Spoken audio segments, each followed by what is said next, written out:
right. Good morning, guys. It's Donald and Mary. Stop. and we're here to bring you your morning weather, water, and trail chatter report. And so this morning, Mary's going to start with the weather and water, and after we'll move on to some trail chatter. All right. Thank you. You're welcome. Good morning, everybody. Right now in Blairsville, it's 66 degrees and it is foggy. We're looking at a high of 87 today with some sunshine and clouds mixing. And then a stray shower or thunderstorm is possible. Tonight, 65 degrees, partly cloudy.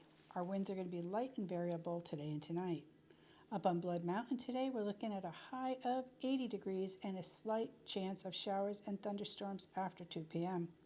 Sunny and 5-mile-per-hour winds and a 20% chance of rain. Then tonight, 67 degrees, a slight chance of showers and thunderstorms before 8 p.m. Mostly clear overnight with a 5-mile-per-hour wind and a 20% chance of rain. So water is good for the most part on the trail right now. Still make sure you're topping off at Hawk Mountain Shelter. As you hike north, you have 6.2 miles until Justice Creek. And then Slaughter Creek was decent with water about a week ago. That was the last update I had. So that does dry up as the summer months get hot and dry. Make sure you're carrying enough water to get up and over Blood Mountain.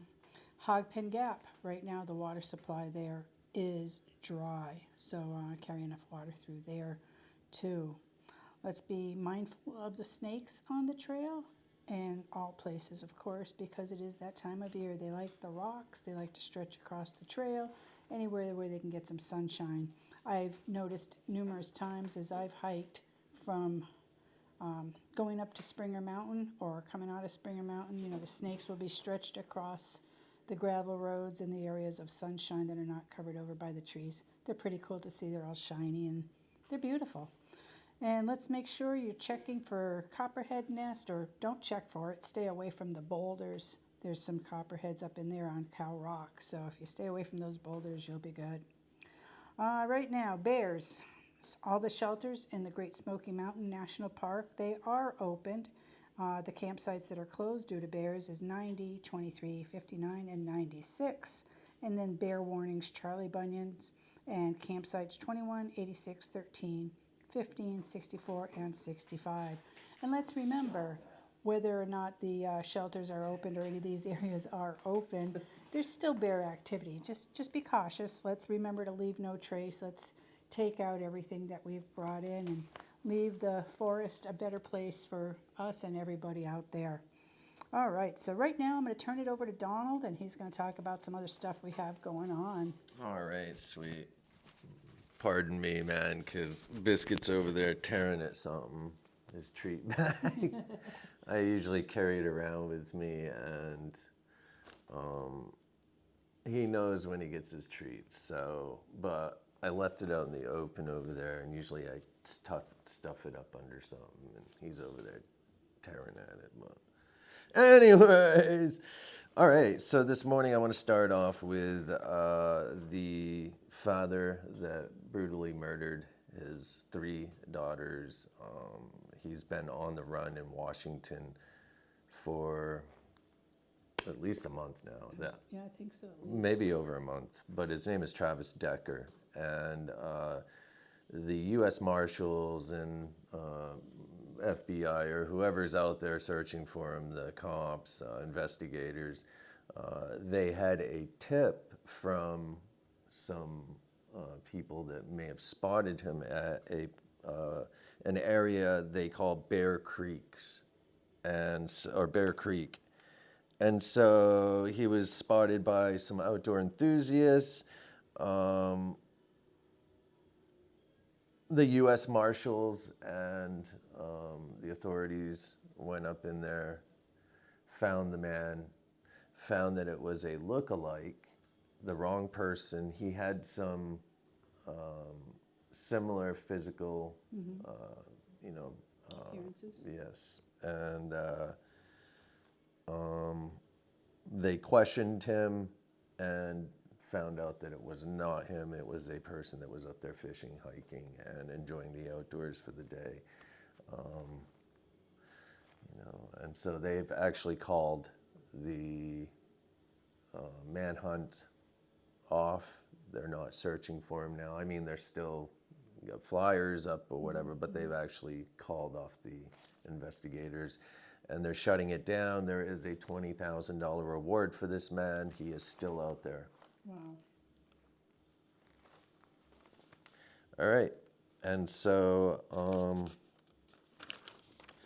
next I want to just touch on I don't know if anyone's been watching the news, but for over a week now, they've been talking about an Australian woman, or excuse me, a German woman that was in the Australian outback, and she was in her van, got stuck, and had to leave her van. It got bogged down or something, man. Had to leave her van and got caught up in the bush of the Australian bush, the backcountry, man. And so she ended up sleeping in a cave for 11 days, along with drinking out of mud puddles, and had no shoes, was covered in insect bites, man. And she was discovered or spotted on the side of the road trying to flag someone down, and someone stopped and helped her out. So she is recovering in a hospital right now, but 11 days. And they thought they weren't gonna find her, man. I mean, the Australian outback is pretty rugged, man. And she was from Germany, so I'm sure that she's probably somewhat familiar, but I mean, reading and doing a few days out there is one thing with the right gear, but getting lost out there with no shoes and a small amount of provisions. So she had a few things in her backpack, I guess, but I don't know how she lost her shoes. I don't either. But she did. And maybe she lost it, like, you know, sometimes when you're in a swamp or something, you step down, there goes your shoe. Right off. Yeah, we don't know if she was in a swamp or, you know what I mean, dude? So, yeah. And so they have found her, and that's a good thing. it sure is. Well, I'm going to turn this over to you and All right. from there. All right, sweet. And so, did you talk about this? I did. Well, I'm going to say it anyways. Remember, leave no trace. And so, so tomorrow is Monday, and tomorrow Mary and I will go up to Mountain Crossings, and they have some sales going on up there, and there's some awesome sales, man, on some really nice gear. If you're looking to go ultralight or buy some nice gear at a cheap price, literally, this is the time to buy it. They have puffies, Montbell puffies. They've got Big Agnes Nemo tents from 1 man to 3 mans for sale, almost half off on some of the stuff. And then they have Western Mountaineerings that are for sale, and some other stuff they have up there, Montbells and stuff, man. But right now, Mountain Crossings, Ultras too, man. If that's what you're into, is buying several pairs of shoes, man, at once, this is the time to do it, man, because, I mean, they've got shoes for half price, man. The only thing that's different, man, is like, so Big Agnes came out with a new tent, and they're using a different type of fabric and different type of, I believe they're using a different type of design for the poles, too, Okay. for some reason. I think they're using titanium, maybe? Excuse me, carbon fiber? I could be wrong, though. I feel like carbon fiber is where they're going. Okay. I could be wrong, though, so do not mark my words on that. You're just gonna have to find out. But either way, they're not the new style. They're just the old style, man, and they're well worth it. I got one sitting right here, man. I got this for like $280, I think, all taxes and stuff included. So this is the Big Agnes Copper Spur 2. I bought this for a friend, and you know, he's looking to buy some other stuff, but you know, he's sending money over when he can for these sales.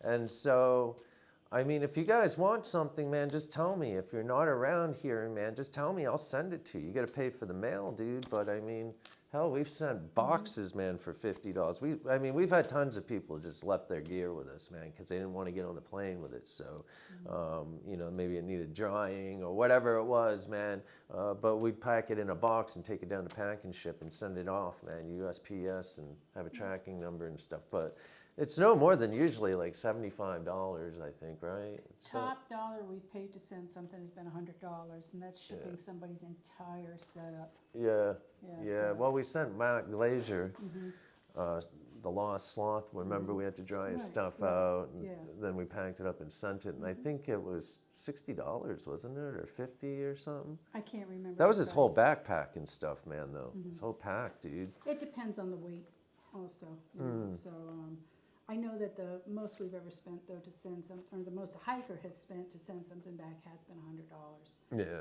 and that is a huge shipping. it is. It is. That's big money, man. And so, if anyone wants anything at all, they want a pair of Ultras, I'm going to go up there with Mary tomorrow and we're going to do a video, man, and just show everyone what's for sale. And you guys can take a look at it. And if you want something, man, just tell us or call Mountain Crossings and they'll set you up and send it to you. I think. I don't know if you have to be there for the I'm sales. not sure.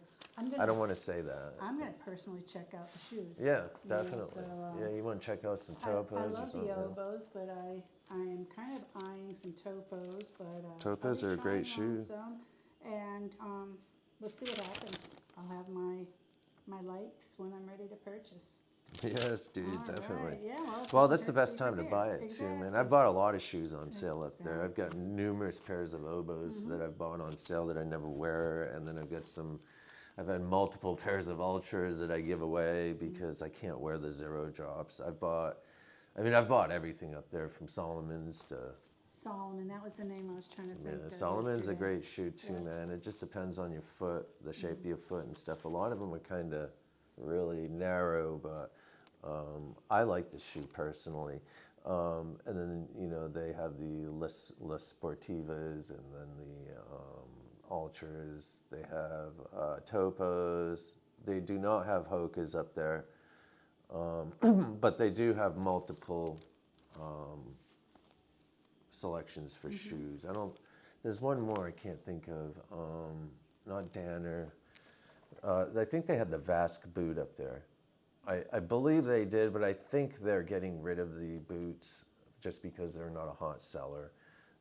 They sell the most popular ultralight items out there, so you know what I mean. They have everything from the Ultras to Topos to the Obos, but you won't find a lot of boots up there and stuff, man. They're just not. They just don't sell them. All right. And so we'll do the video on the sale for Mountain Crossings tomorrow. And then we're also going to do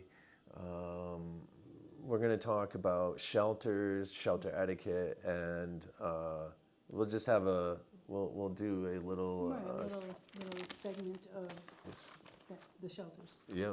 And so we'll do that probably tomorrow or Tuesday. We'll announce it when we're about to do it. We're going to write some stuff down and make sure we have some really solid information. I don't want no bullshit. That's right. All straight up information that works. And so, all right. And so we had a moose that didn't want to leave the trail, man. And so he or she blocked the trail off, man, and they had to actually close the trail down because he was a stubborn dude. And so the Goodman Mountain Trail, part of the popular Tupper Lake Triad Challenge.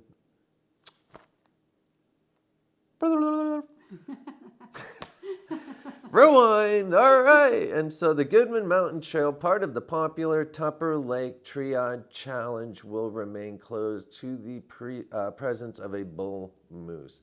The New York State Department of Environmental Conservation closed the trail on June 6th after hikers reported sightings of the moose at the base of the mountain and the summit. Over the last month, that little moose has shown no signs of leaving in a group of of DEC experts conducted a visit to the site on July 10th to assess the moose's health. It was determined the mooses exhibited unusual behaviors possibly caused by the underlying illness. This moose has not displayed aggression but shows no signs of leaving the area. That's weird that there is a disease or something going around in the moose in Maine, man. It makes them crazy. It's like crazy moose disease or something, man.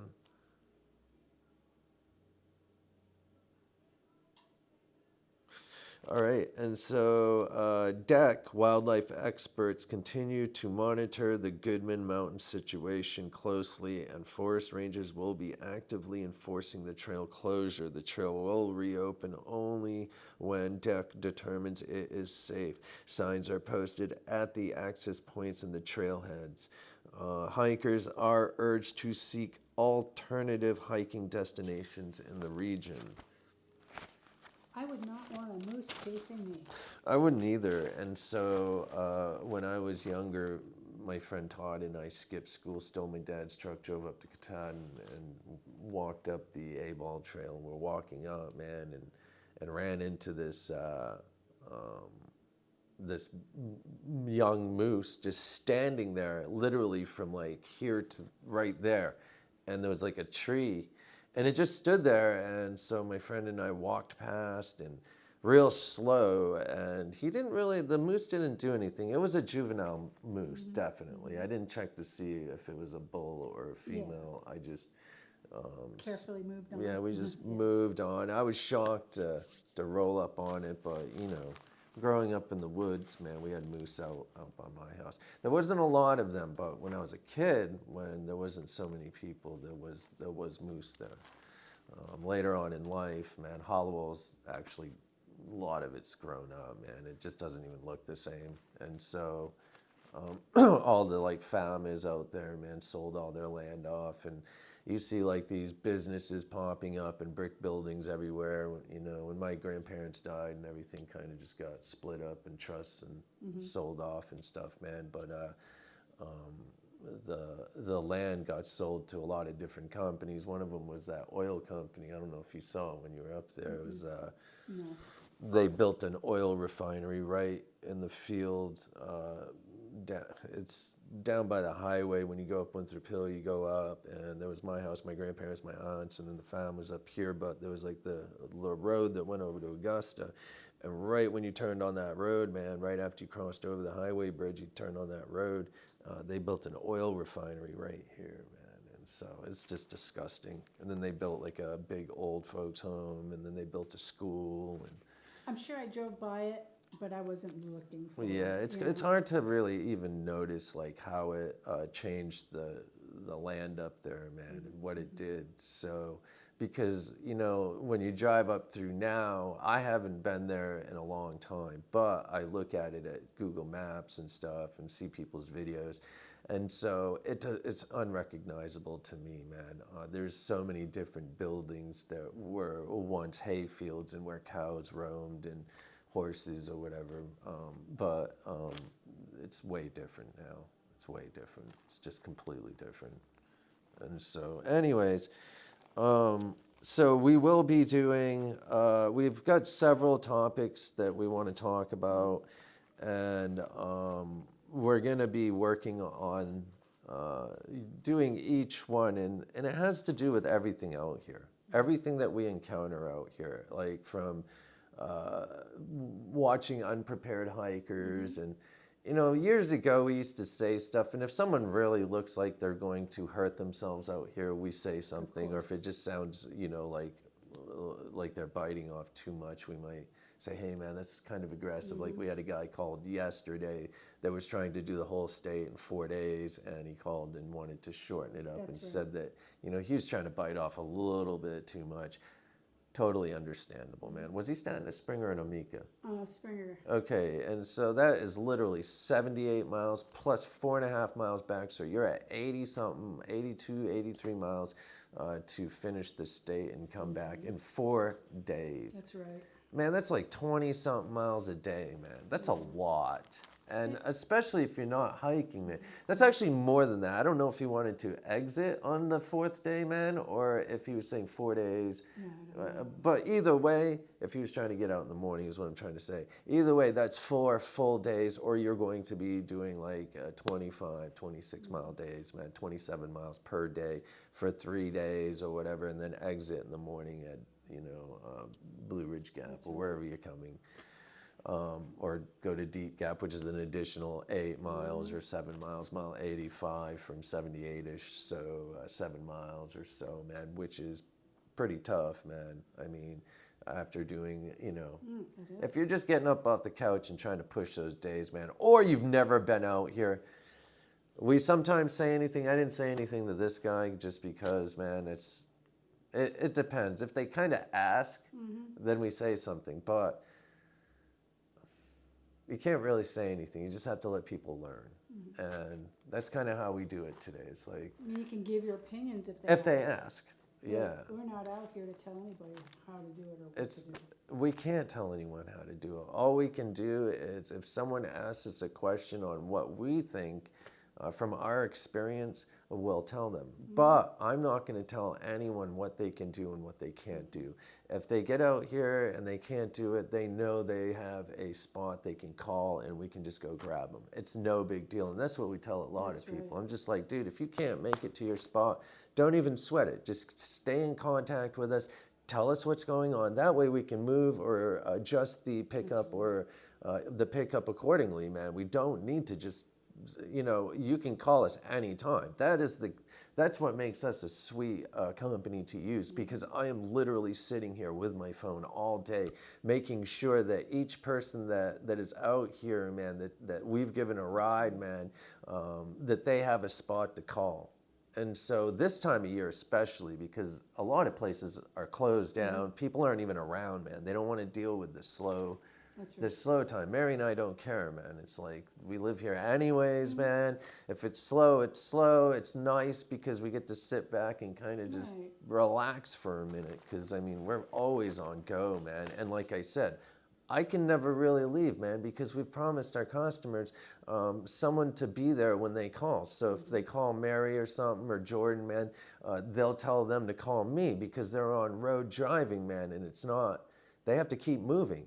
They don't want to, we can't have them on the phones, man, pressing buttons and stuff. So they call me, and then I go ahead and take care of it. And then I relay the messages out or send texts off and tell the drivers what they need to do now. So that's the key to our organization right there, man.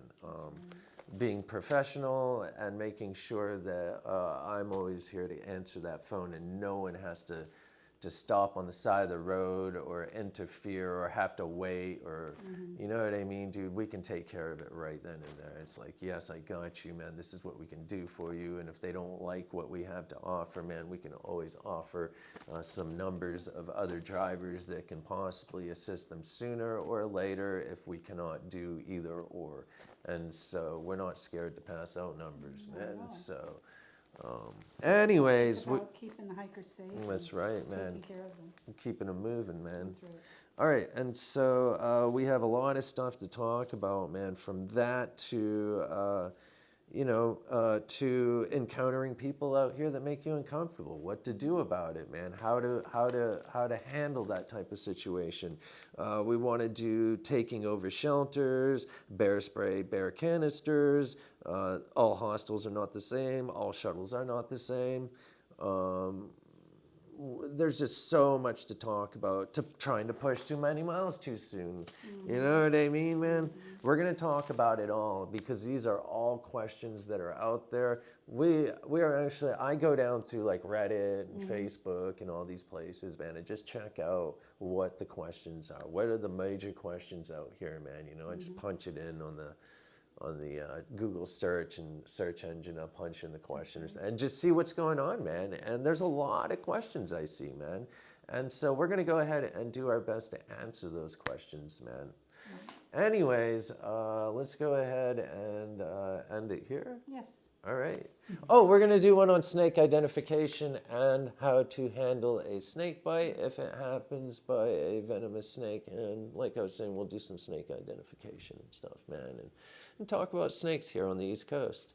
So, all right. One love, kids. Thank you. Peace.